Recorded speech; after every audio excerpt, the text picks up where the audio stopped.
बल्कि स्थिति से परिस्थितियां समझ जाए, सुधर जाए। चाहते हैं सभी ऐसा? स्थिति अच्छी बनाना तब चैलेंज हो जाता है जब जीवन में, परिवार में कोई ऐसी घटना हो जाए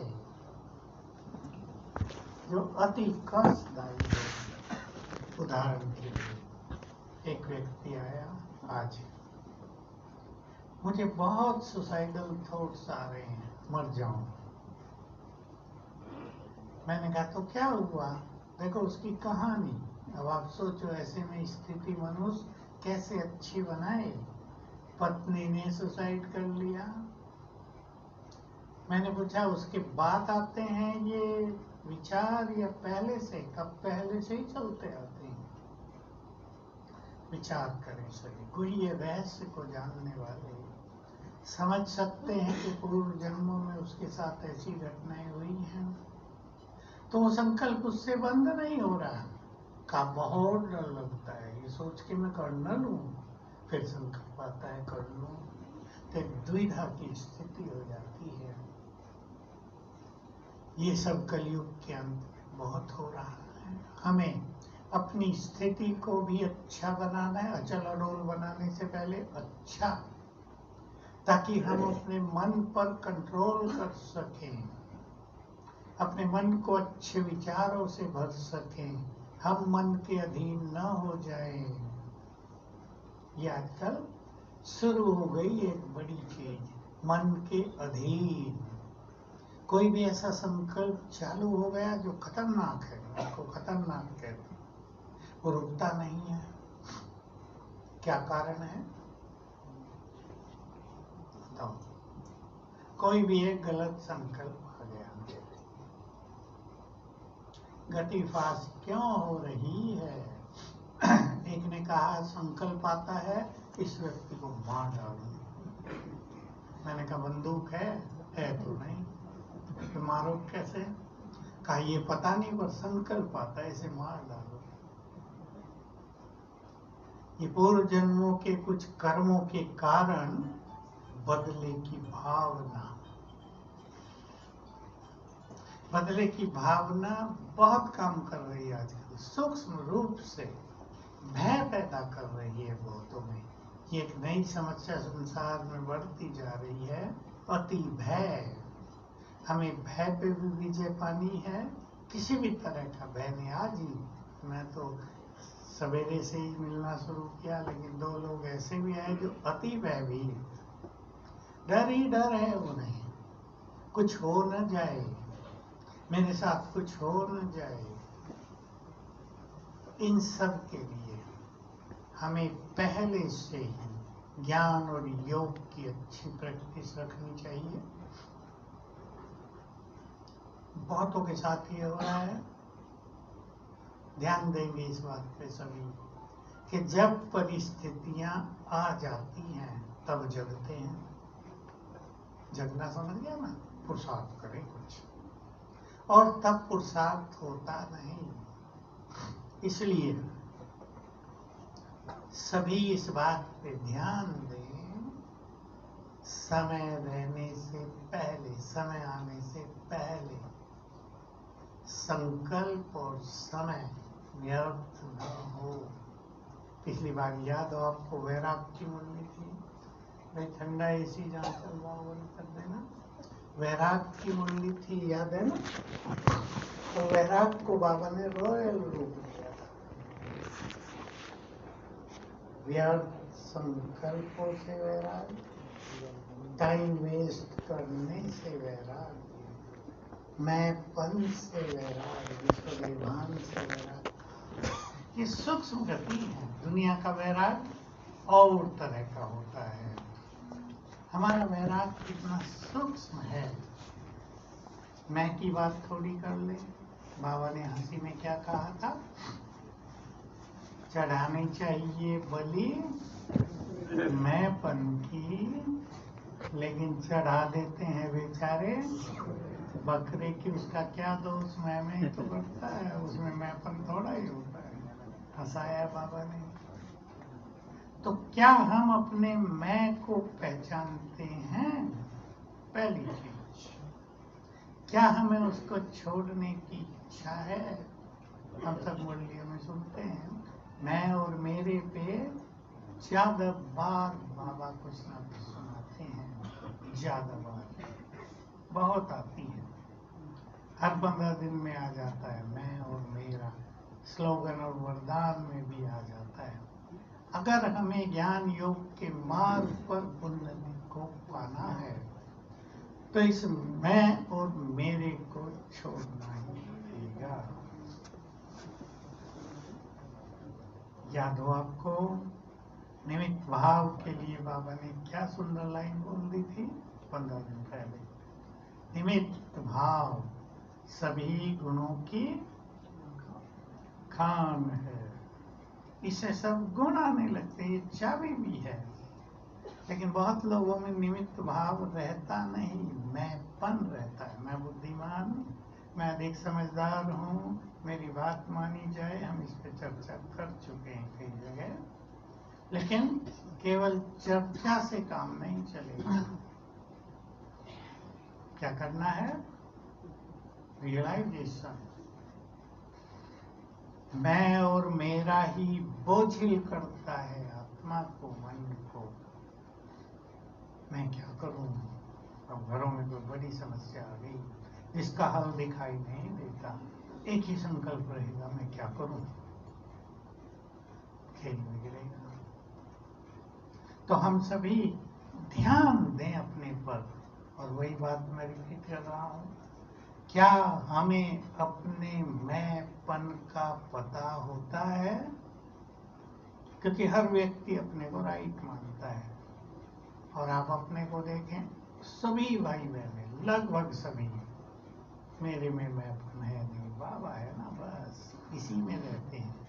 शुरुआती अच्छी है और ये अच्छी भावना है, लेकिन इसकी गहराई से समझ और जहां मैंपन की गहरी जड़ें हैं उसको काटना, ये बहुत आवश्यक है। मेरे का विस्तार बहुत ज्यादा है। मेरे को तेरे में बदल कर ही हम आगे बढ़ सकते हैं, बाबा की भिन्न भिन्न तरह से मदद का अनुभव कर सकते हैं। तो ड्रामा बोलो, सुनाओ आगे वाली लाइन वाले, शांतिवन वाले, हरगोविंद। ड्रामा का यूज एक एक लाइन बोलेंगे, 5, 7, 8 बोलो जिसको याद है इस पर। हर एक का पार्ट अपना अपना है। क्यों है अपना अपना? जरा और सोच ले। हाँ, सब अपना पार्ट बजा रहे हैं, यहाँ किसी का कोई दोष नहीं। इधर से बोला था कुछ, ड्रामा कल्याणकारी है, जो हो रहा है वो अच्छा सत्य है। ड्रामा एक्यूरेट बना हुआ है, 5000 साल बाद ही रिपीट होगा। आज भी था ना ये, चिंता नहीं, नथिंग न्यू। ये हमें पक्के करने आने वाले समय के लिए, क्योंकि वो सब कुछ होगा जिसकी किसी को कल्पना नहीं है। पता है ना? पता है ना? माताओं के सिर नहीं हिल रहे, सोच रहे ऐसा होगा क्या? मैं तो कुछ बोला ही नहीं क्या होगा, पर यही है कि वो सब कुछ होगा जिसकी किसी को कल्पना ही नहीं। अरे बैठो ना, मैंने खड़ी हो गई, बहुत जगह बीच में, कल्पना ही नहीं है। सोचो अब। तो हमें एक चीज को आज पूरी धारण कर लेनी है। एक ही चीज कहता हूं, पॉइंट तो निकालेंगे आगे भी।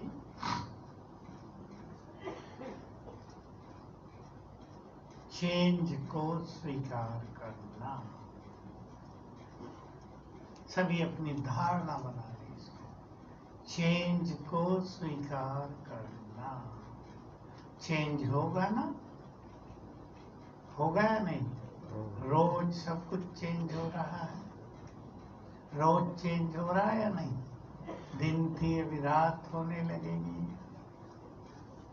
हम कहेंगे कि रात ना आए, कितना अच्छा प्रकाश था, लाइट भी चली जाए तो अंधेरा हो जाए, परेशान होंगे, कुछ और जला लेंगे, मोमबत्ती जला लेंगे। चेंज को मनुष्य स्वीकार करता है। सीजन देखो बदलते रहते हैं, हमें पता है चेंज होगा, हम उसे स्वीकार कर लेते हैं।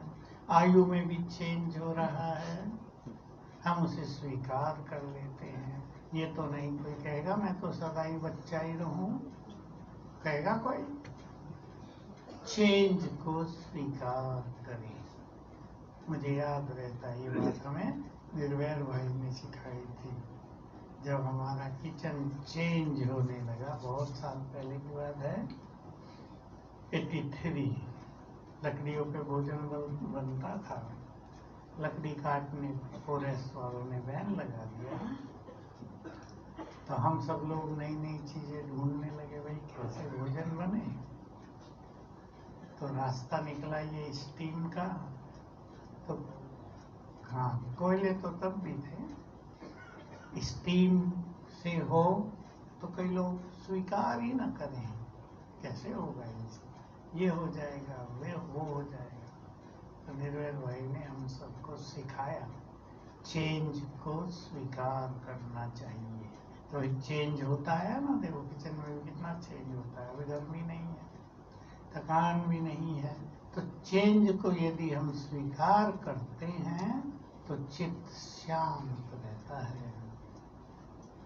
पसंद है ये बात? आज से सब इस पे काम करना शुरू करें। ड्रामा में सब कुछ प्रतिपल चेंज हो रहा है, या वैसा ही चल रहा है।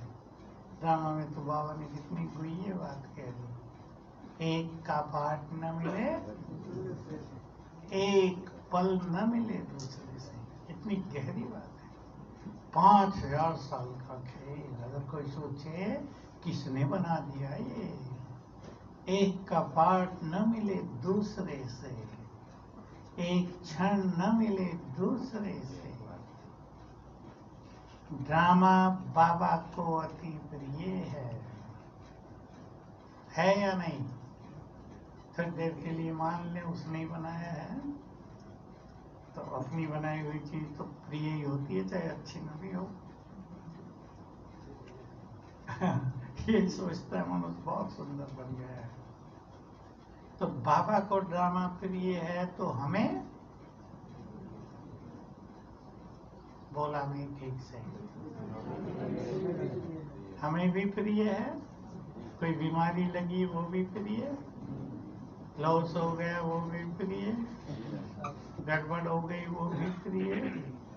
कैसे प्रिय होगा वो? आत्मा क्लीन होती जा रही, हल्की होती है, बोझ उतर रहा है। बीमारी आई, बोझ उतरेगा और आगे बढ़ेंगे, स्वच्छ होगा शरीर। कोई बड़ी बीमारी हो गई जिससे शरीर छूटने जैसा हो जाएगा, इससे अच्छा पाठ मिलेगा। आप सभी जानते हैं, सबके साथ है। कितना भी कैंसर का भयानक रोग हो, मनुष्य यही सोचता और जी लूं, सोचता है या नहीं? जब अति पीड़ा हो जाती है तब सोचते हैं कि छूटे तो बहुत अच्छा, ठीक है ना। लेकिन छूट गया तो और अच्छा जीवन होगा, ये हिसाब किताब पूर्ण हो जाएगा, सुख भरा जीवन होगा। तो ये चेंज है, इस चेंज को स्वीकार करके आगे बढ़ेंगे तो ड्रामा हमें भी बहुत प्रिय लगेगा। क्यों ड्रामा में वैरायटी है, क्यों अलग अलग पार्ट हैं सबके? कारण पे आप चिंतन करेंगे। हर एक की मूल डिग्री अलग अलग है, लेकिन 100 तक ही होती है, तो 100 ही होंगे। ये तो नहीं कि 90 वाली डिग्री भी करोड़ों की होगी, थोड़ों की होगी।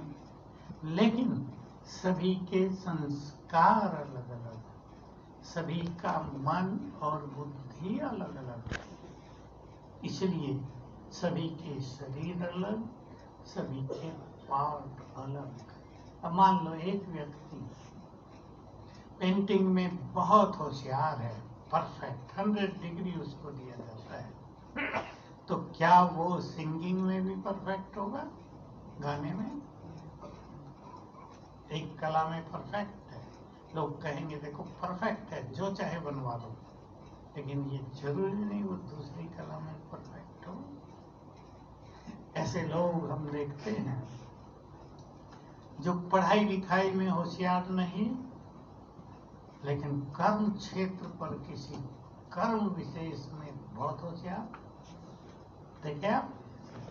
मैं तो मैं सुनाया भी था एक जगह भी मैं गए, हम पुलिस वालों का प्रोग्राम था, अच्छे ऑफिसर्स बैठे थे, मेरे साथ ही स्टेज पे बुजुर्ग व्यक्ति बैठा था। मैंने उससे पूछा भाई आपका परिचय है? कहा मैं डीजीपी रहा हूँ इधर का, इस स्टेट का। बड़ा अच्छा सिंपल सा व्यक्ति बैठा है, रिटायर हो गया। डीजीपी माना पुलिस का head, director general of police. तो वो जो डीएसपी था परिचय दे रहा था, उसका भी देने लगा लास्ट में। उन्होंने कहा मैं अपना खुद दूंगा, उठ गए। तो देखो बहुत अच्छी बात सीखने की है, जो माता पिता वो भी कुछ सीखेंगे इससे, इसलिए कहानी सुना रहा। अभी की बात है, 1 मास भी नहीं हुआ होगा। तो बड़ा मजाकिया था, खुश दिल था, अपनी कहानी सुनाने लगा। मैं बीएससी में 3 बार फेल हो गया।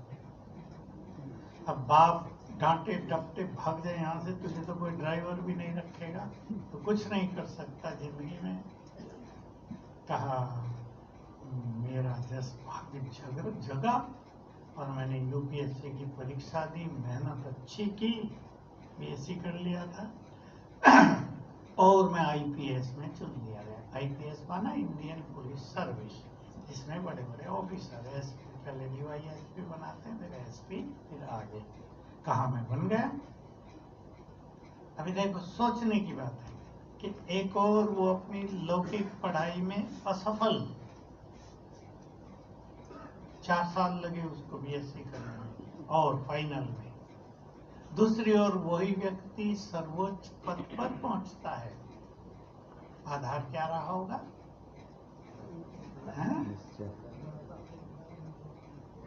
मनोबल, दृढ़ता, उसकी योग्यताएं।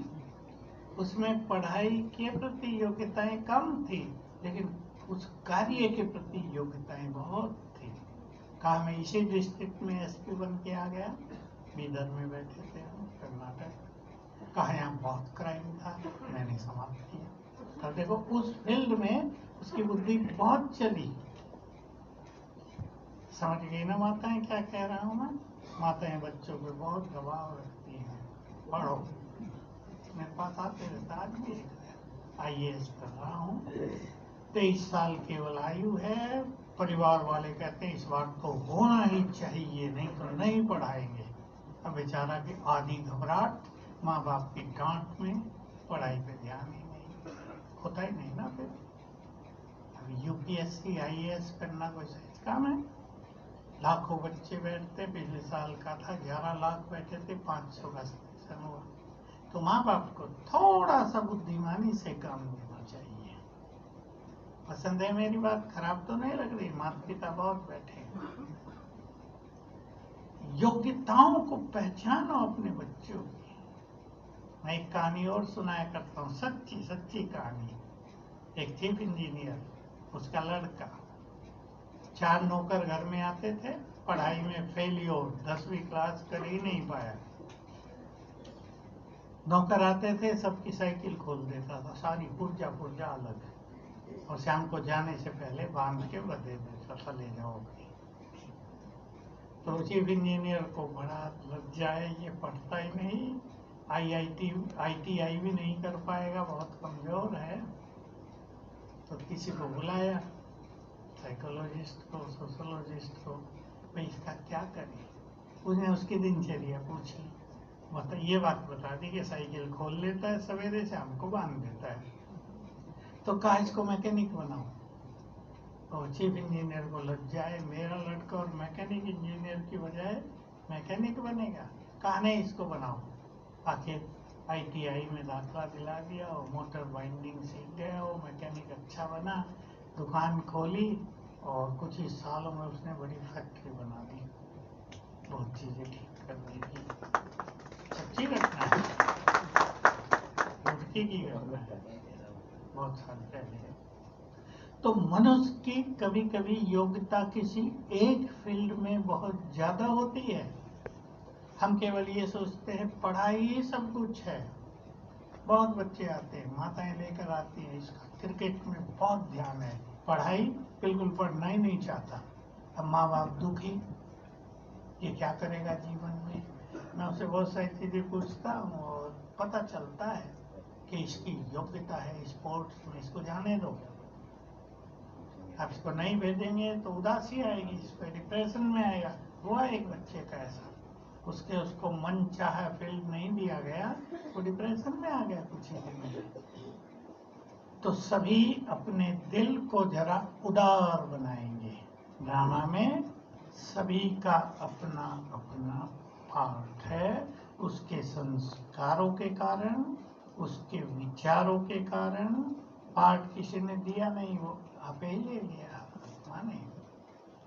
आत्मा की शक्तियों के अनुसार और अटेंशन से सुनेंगे सभी। आत्मा के संस्कारों के अनुसार, आत्मा की प्योरिटी के अनुसार, कर्म विकर्म के अनुसार ही शरीर मिलता है।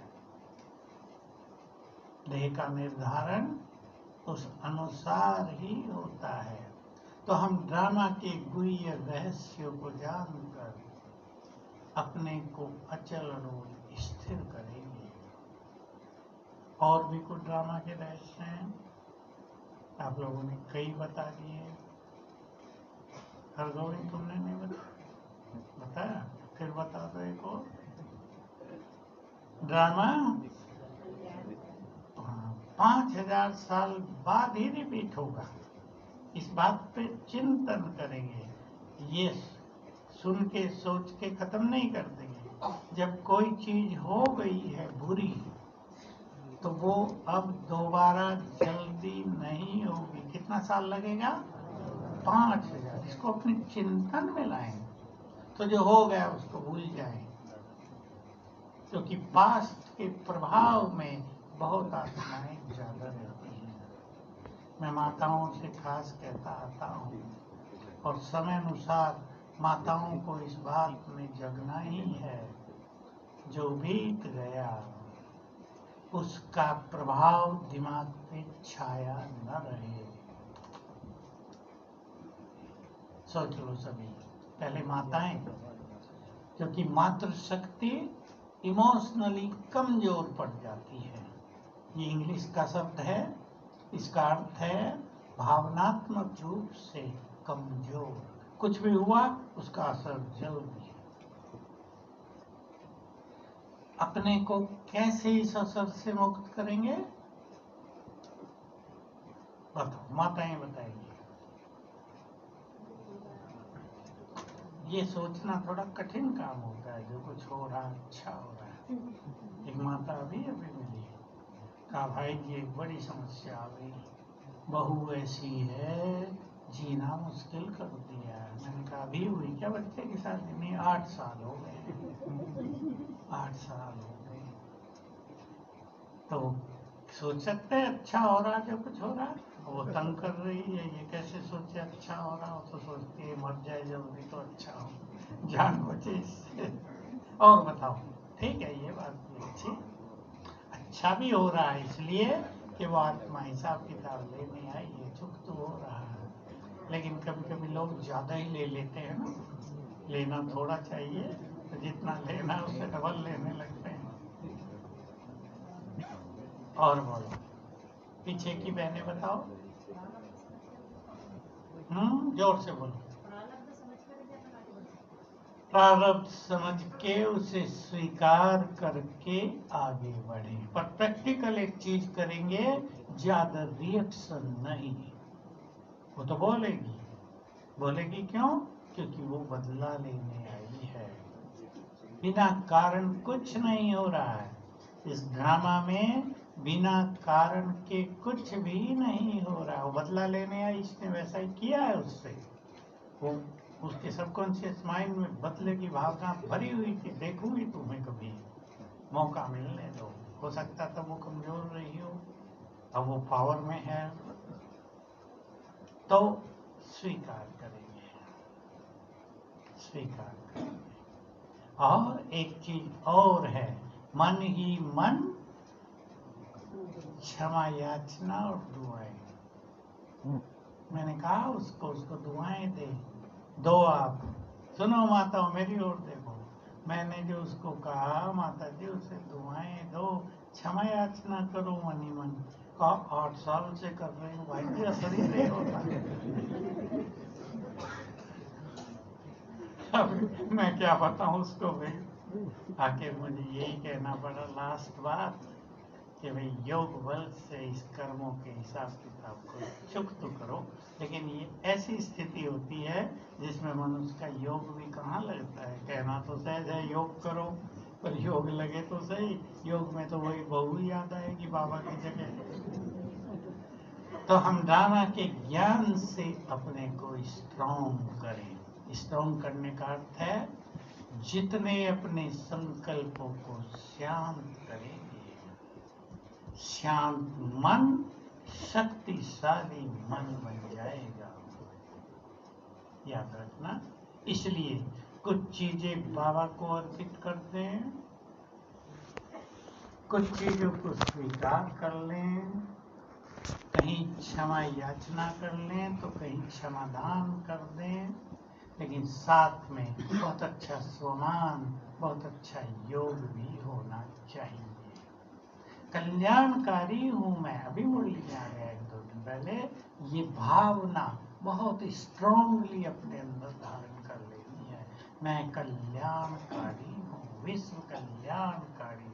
आखिर जो भी आत्मा मेरे पास आई है, इसका कल्याण भी मुझे ही तो करना है। प्रैक्टिकल शुरू करेंगे। देखिए, आप सोचेंगे आप तो यहाँ बैठ के क्लास करा रहे हो, लेकिन अगर आप सास होते और बहू तंग करती तो कैसा होता। सोचता है ना मनुष्य। क्लास कराना, उपदेश करना तो सहज काम है, लेकिन जिसको भुगतना पड़ता है, सोते उठते बैठते खाते सुनते ही रहना पड़ता हो, क्या करेगा मनुष्य। कईयों की भाषा भी इंसल्टिंग भाषा होती है, अपमान करने वाली भाषा। तो ऐसे में मनुष्य की बहुत बड़ी परीक्षा होती है ना। इससे पार होने के लिए पहले से ही अपने अंदर स्वमान की शक्ति बढ़ाते चले, आत्मिक स्वरूप का अभ्यास बढ़ाते चले, तो कम से कम इतना अनुभव होता रहेगा, बाबा मेरे साथ है। और ये बहुत बड़ी चीज होगी। स्मृति में लाएंगे, बाबा मेरे साथ है, उसकी गुड फीलिंग होती रहेगी। नहीं तो ऊपर ऊपर से निकलेगा, बाबा मेरे साथ है, खत्म हुआ।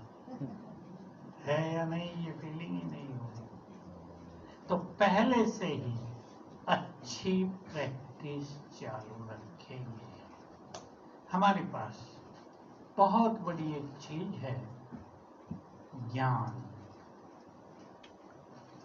है या नहीं? है। ज्ञान रोज सवेरे सवेरे हमें एनर्जी देता है। एक बात जो मैं हमेशा सुनाता हूँ, फिर आज सुन लें। हर संकल्प से एनर्जी पैदा होती है। ये कहीं ऐसी जगह लिख के रख लो जो रोज एक बार इस पे नजर पड़ जाए।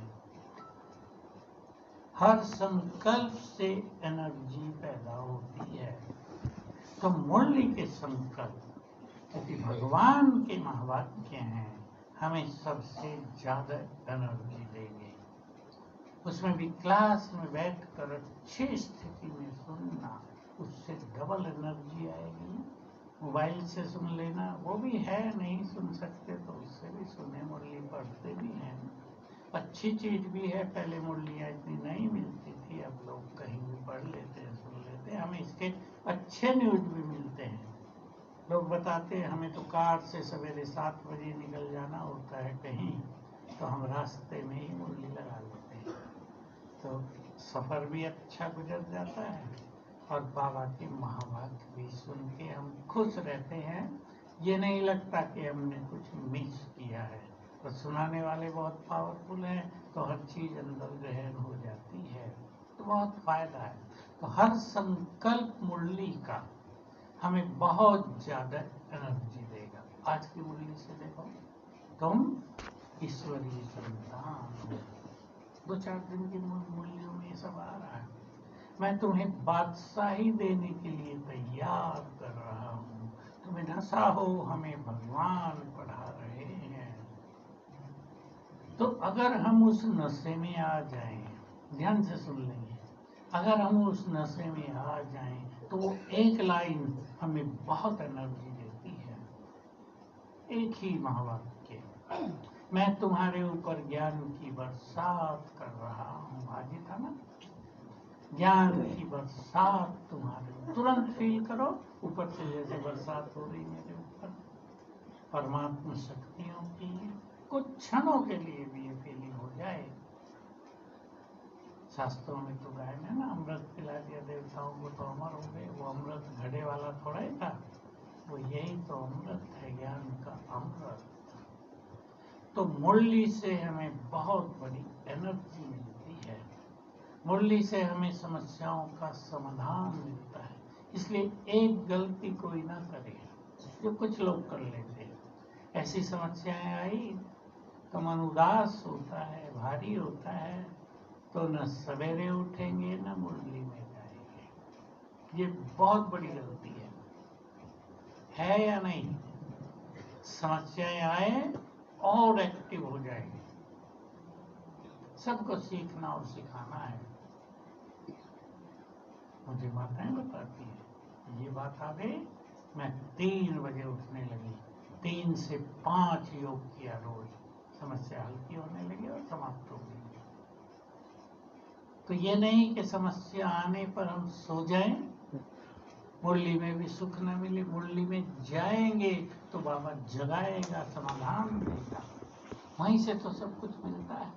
मुरली माना रोज परमात्मा मिलन, सवेरे तो है वो बुद्धि योग का मिलन है, और मुरली है जिसे भगवान अपने बच्चों से रूरिहान करता है, बातें करता है। समझते हैं ना मुरली इस तरह से? इसी ध्यान से मुरली को सुनेंगे। भगवान हमसे बात कर रहा है, कुछ कह रहा है। मैं लेक्चर नहीं हो भगवान का, अपने बच्चों से मुलाकात है, उन्हें याद दिलाता है तुम्हारा घर परम धाम है। आज ही था शायद, आज या कल, तुम्हारा घर परम धाम है। हम तुरंत वहां पहुंचा करें, 3 सेकंड के लिए भी एनर्जी आ जाएगी। तो मुरली ज्ञान के पॉइंट्स हमारे लिए बहुत बड़े अस्त्र शस्त्र हैं। इनका प्रयोग करके भिन्न भिन्न परिस्थितियों में हम अपनी स्थिति को अचल अड़ोल बनाएंगे। एक पहले से ही हमारे अंदर शक्तियां चाहिए, शक्तियां स्वमान की, शक्तियां सवेरे उठने से आती हैं, मुरली सुनने से, ज्ञान के चिंतन से आती हैं, प्योरिटी से हमें बहुत शक्तियां मिलती हैं। हमें ईश्वरीय नशा रहता है तो बहुत शक्तियां मिलती हैं हमें। इस तरह हमें बहुत शक्तियां ले लेनी चाहिए रोज, तब ज्ञान की एक पॉइंट स्मृति में आते ही काम करने लगेगी। बाबा की बहुत पावरफुल पॉइंट है, आप सबने सुनी है। बेफिक्र बात समझ जाओ, सुनिए ना, मेरे को तेरे में मिलेगा। अगर शक्तियां हैं तुरंत होगा, ये समस्या तेरी है। शक्तियां नहीं हैं तो सुनते हुए भी लगेगा कैसे बदले, होगा नहीं, रूखा रूखा ज्ञान लगेगा, सूखा सूखा लगेगा। मेरे को तेरे में बदल दो, फिकर बाप को देकर बोलो पकड़ ले लो और बन जाओ बेफिक्र बादशाह। और एक लास्ट लाइन सुंदर बोलती, बच्चे बोलो, मैंने सुना ही है यहाँ। बादशाह बनकर तो देखो, राज भरी है छोटी सी लाई में। भगवान बादशाह बनाने आया है भविष्य के लिए, लेकिन वर्तमान में भी तो बना रहा है। निश्चिंत जीवन, चिंताओं की दुनिया में निश्चिंत जीवन। और इसमें ये अपना स्वमान जोड़ लें, मैं तो सबकी चिंता हरने वाली कौन सी देवी है? चिंतपूर्णी कोई नाम है ना ऐसा? भाई लोगों की भी है कोई यादगार? नहीं। चिंता हरने वाले हनुमान महावीर, राम के सारे काज संभाले। सुना है ना सर? बहुत निरंकारी, बहुत बड़े ज्ञानी, बहुत अच्छे बैलेंस वाले, ज्ञान की गदा भी जिनके पास पावरफुल है। सदा ज्ञान गदा दिखाई आपने, यानी ज्ञान सदा स्मृति में है। तो हम तो सबकी चिंता हरने वाले हैं, तो अपनी चिंता हल्की होने लगेगी बाबा को समर्पित करने से। बादशाह बनकर तो देखो, बाबा के इस वाक्य को स्वीकार करो। कौन कह रहा है तुम बादशाह बनो तो सही, मैं हूं करने वाला।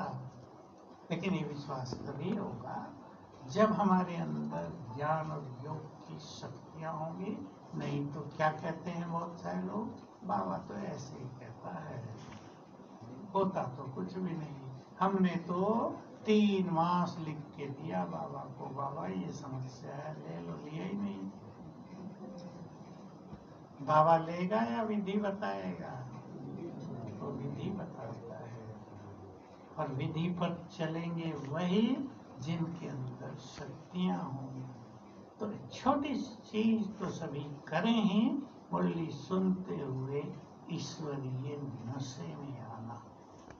और सभी कोशिश करें मुरली सुनने सेंटर में ही जाना। यहाँ वाले तो जाते ही हैं सब, यहाँ तो अंदर ही है, लेकिन कुछ भी हो जाए सेंटर में जाना।